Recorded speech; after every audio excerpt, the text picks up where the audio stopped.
Maharashtra news. Bapji hospital येथे रामदेवजी बाबा आरोग्य प्रतिष्ठान व rotary Club of Chalisgaon Royals आयोजित भव्य मोफत नेत्ररोग तपासणी व मोफत मोतीबिंदू शस्त्रक्रिया शिबिरास उत्स्फूर्त प्रतिसाद। चाळीसगाव दिनांक 4 जून 2026।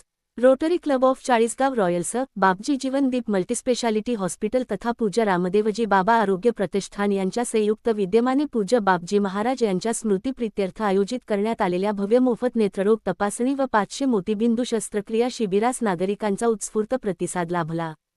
शिबिराच्या उद्घाटन प्रसंगी रोटरीचे डिस्ट्रिक्ट गव्हर्नर ज्ञानेश्वर शेवाळे, ज्येष्ठ समाजसेवक नरेश दोशी, डॉक्टर संदीप देशमुख तसेच रोटरी क्लब ऑफ चाळीसगाव रॉयल्सचे सर्व पदाधिकारी, सदस्य, नेत्ररोगतज्ञ डॉक्टर महेश पाठक व मान्यवर उपस्थित होते। या शिबिराच्या पहिल्या टप्प्यात एकूण 180 नागरिकांची नेत्र तपासणी करण्यात आली। आधुनिक यंत्रसामग्रीद्वारे करण्यात आलेल्या तपासणीत मोतीबिंदू व इतर नेत्रविकार असलेल्या रुग्णांची नोंदणी करण्यात आली। त्यापैकी 112 रुग्णांची मोतीबिंदू शस्त्रक्रियेसाठी निवड करण्यात आली असून त्यांना शस्त्रक्रियेच्या तारखा देण्यात आल्या आहेत।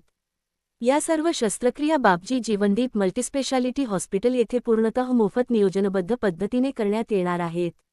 या उपक्रमामुळे आर्थिकदृष्ट्या दुर्बल, गरजू व ज्येष्ठ नागरिकांना दर्जेदार नेत्रसेवा उपलब्ध होणार असून अनेकांच्या आयुष्यात पुन्हा प्रकाश निर्माण होणार आहे।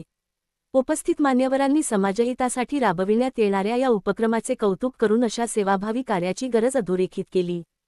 तसेच मोतीबिंदू शस्त्रक्रिया आता वर्षभर आपल्या बापजी हॉस्पिटल येथेच होणार असल्याने आता रुग्णांना धुळे, नंदुरबार, मालेगाव, नाशिक यासारख्या ठिकाणी जाण्याची गरज राहिली नाही व फक्त आधार कार्ड व रेशन कार्ड सोबत घेऊन येण्याचे आवाहन मनोगतात डॉक्टर संदीप देशमुख यांनी केले आहे। शिबिराच्या यशस्वी आयोजनासाठी Rotary Club of Chalisgaon Royals, Bapji Jeevandeep multispeciality hospital, पूज्य रामदेवजी बाबा आरोग्य प्रतिष्ठान, डॉक्टर, स्वयंसेवक, कर्मचारी वर्ग तसेच लाभार्थी नागरिकांचे आयोजकांनी आभार मानले।